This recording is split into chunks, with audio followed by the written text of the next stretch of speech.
Well, tonight, Tucson police and the county medical examiner are trying to figure out why a man died after officers tased him this weekend. He died early Sunday morning while in police custody. An autopsy was scheduled for this afternoon. Meanwhile, TPD is performing a review of its own, an internal evaluation of how officers handled the situation and whether their actions led to that man's death. In our continuing coverage, Not on Your Side's Kevin Keene asked the department whether the incident and this review could lead to changes.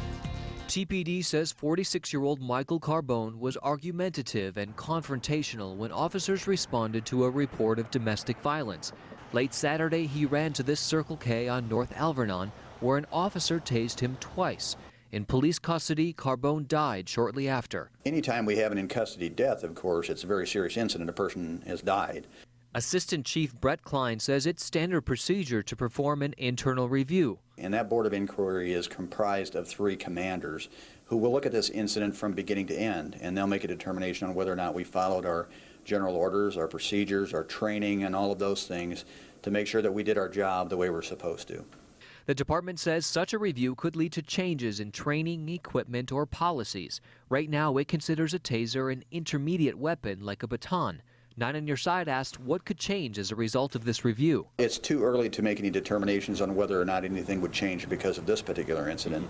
Is it possible that any of the people involved could, for the lack of a better way of putting it, get in trouble as a result of the investigation of what happened? I don't want to cast that light right now. That's why we have a process. We don't want to try and make any predeterminations. That's why we go through the Board of Inquiry process, is to look at all of the actions and review all of the material that's been gathered.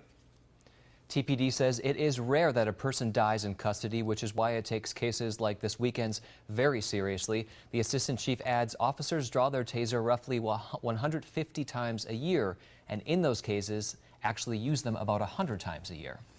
Kevin, when TPD is done with its investigation, who is going to know the results? Those results, of course, will be shared with people who need to know them inside of the department. If there's a system-wide change, of course, everyone will know. But if we at KGUN-9 or if a member of the public wanted to know, we'd have to file a formal records request. It's not something that they'll automatically release to people. That's something that we typically would do. Yes.